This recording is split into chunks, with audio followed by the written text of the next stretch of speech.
Bonjour à tous. Aujourd'hui, je vais vous présenter sur la demande de beaucoup d'entre vous l'exemple de l'analyse d'un article d'un dictionnaire du module de la lexicographie. J'ai pris pour exemple le mot estimation. Donc d'abord, je vais vous lire l'article. Donc voilà l'article du dictionnaire. Il est sous forme de... Voilà, il est comme ça. Donc, estimation, nous avons entre crochets le mot estimation avec sa transcription phonétique, comme vous le voyez. Puis nous avons N.F. Ça veut dire nom féminin. Nom féminin. Puis nous avons un tiré, un grand tiré, et l'année 1263. C'est l'année de l'apparition du mot. Point virgule, latin, plutôt ça veut dire latin, ça veut dire que le mot vient du latin, estimatio, voilà l'écriture, qui veut dire entre guillemets, évaluation. Et nous avons par la suite le sens. Nous avons le premier sens, c'est 1, et puis 2, et puis voilà, nous avons que 2 sens ici, voilà. Donc le premier sens, c'est le 1, désigné par le 1 point.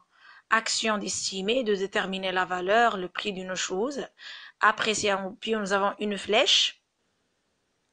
Ça veut dire quoi l'action d'estimer, de déterminer la valeur et le prix d'une chose? Ça veut dire une appréciation, une évaluation, l'expertise, prisée, pardon. L'estimation d'un mobilier, d'une œuvre, ça c'est un exemple qu'ils ont donné du premier sens. Estimation de travaux à exécuter, c'est le devis, ça donne le sens du devis.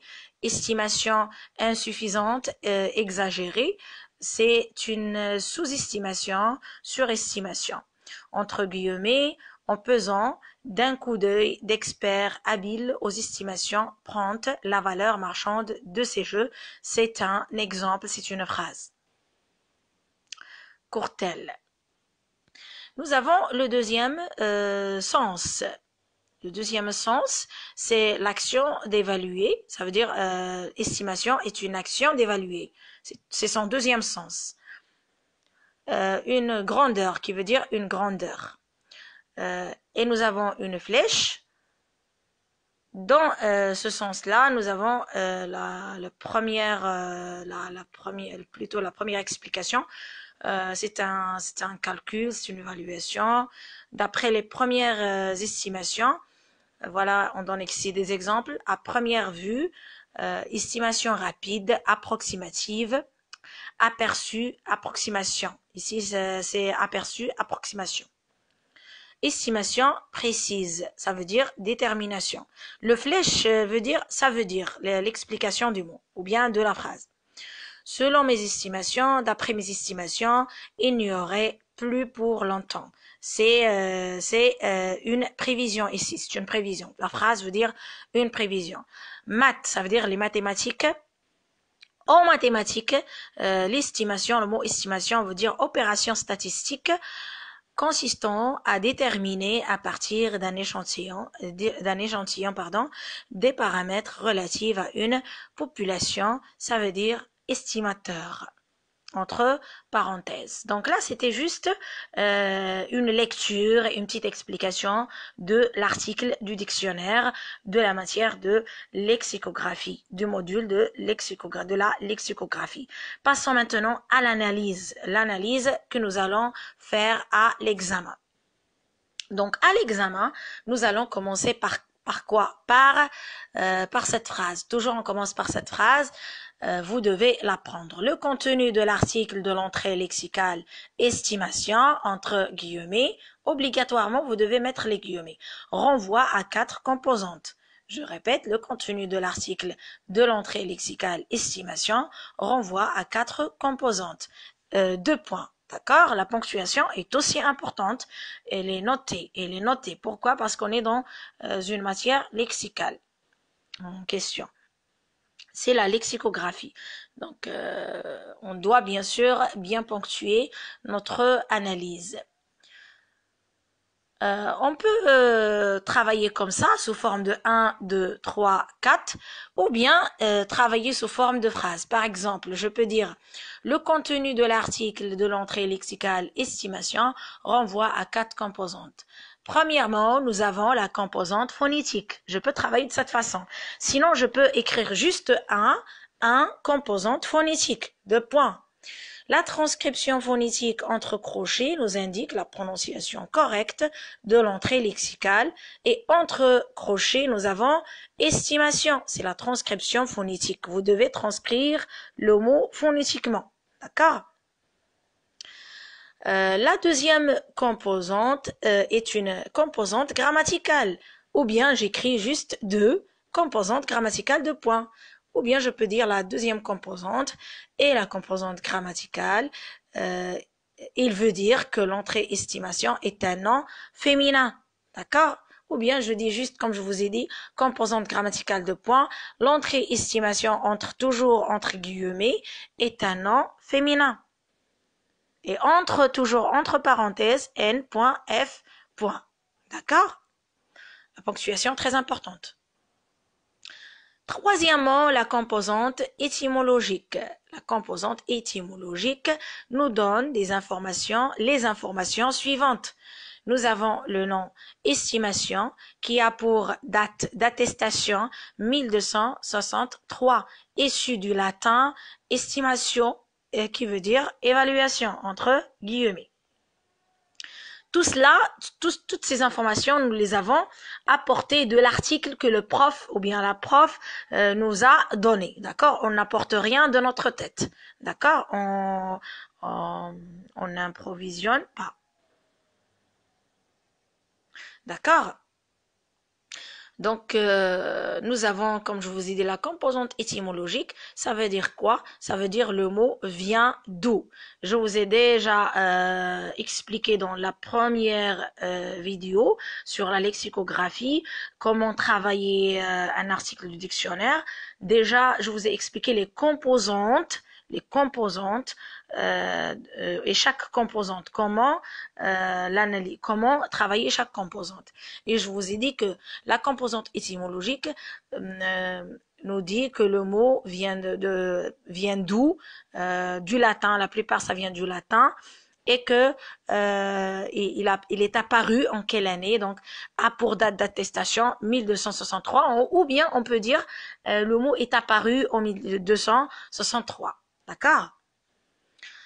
La composante sémantique, elle spécifie que l'entrée lexicale estimation, toujours le mot en question, le mot à analyser, on l'appelle l'entrée lexicale. Toujours entre guillemets. Elle spécifie, la composante sémantique spécifique que l'entrée lexicale estimation réfère à 2 orientations sémantiques. Dans chacune, nous avons des sens contextuels accompagnés de leurs synonymes. Chaque sens est employé par rapport à des catégories déterminées. Le premier sens signifie. On peut par exemple ne pas écrire toute cette longue explication ici. On peut dire la composante sémantique, on peut dire dans cette composante, nous avons un premier sens qui signifie 2 points. Voilà. Le premier sens signifie 2 points entre guillemets, action d'estimer, de déterminer la valeur, le prix d'une chose. Ce sens a pour synonyme A sans accent ici. Ce sens a pour synonyme sans accent A sans accent. Ce sens a pour synonyme appréciation, évaluation, expertise, prisée, devis, sous-estimation et surestimation. Ce sont tous les mots qui sont donnés dans l'article comme synonymes. Vous allez revenir à l'article, en analysant, vous revenez à l'article et vous essayez de bien voir chaque mot dans sa place pour bien comprendre. D'accord? Il est illustré grâce à 3 exemples. Illustré, ça veut dire nous avons donné des exemples. On peut dire il est illustré grâce à 3 exemples forgés à une citation, ou bien on peut dire nous avons ainsi nous avons 3 exemples. Le premier exemple, l'estimation d'un mobilier, d'une œuvre d'art par un expert. Ces exemples sont toujours dans votre article. Deuxième exemple, estimation de travaux à exécuter. Troisième exemple, estimation insuffisante, exagérée. Et nous avons aussi une citation empruntée à Courteline. En pesant d'un coup d'œil d'experts habiles aux estimations promptes la valeur marchande de ces jeux. C'est une citation. Empruntée à qui? À Courteline. C'est un nom d'une personne qui a dit cette citation. Passons maintenant au deuxième sens. Au début, nous avons parlé juste du premier sens. D'accord? Donc, dans la composante sémantique, pourquoi on l'a appelée sémantique?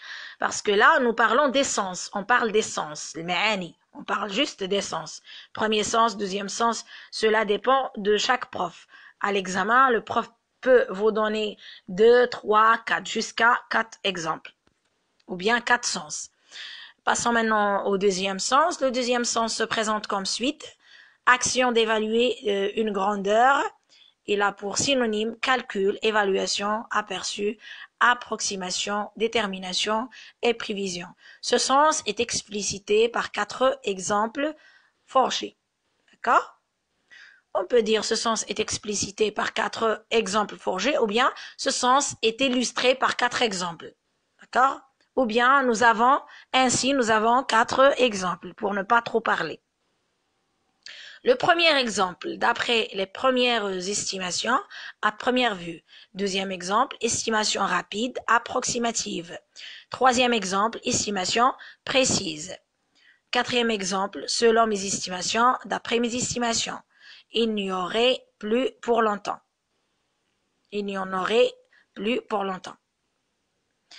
Et à la fin, on dit, il est à signaler que le deuxième sens s'emploie également dans le domaine des mathématiques, parce que nous avons à la fin maths. Si vous vous rappelez de l'abréviation, à la fin, nous avons maths qui signifie mathématiques. Ça veut dire que le mot est utilisé aussi dans le domaine de mathématiques. Donc, on dit à la fin, il est à signaler que le deuxième sens s'emploie toujours dans le deuxième sens, s'emploie également dans le domaine des mathématiques et signifie par conséquent opération statistique consistant à déterminer à partir d'un échantillon des paramètres relatifs à une population et là pour synonyme estimateur. D'accord? Tout cela, on l'a apporté, bien sûr, de l'article donné par le prof ou bien par la prof, ça dépend. D'accord? J'espère que ma vidéo vous a été intéressante. N'oubliez pas de vous abonner à ma chaîne, de me laisser vos commentaires pour plus de vidéos. Merci à vous.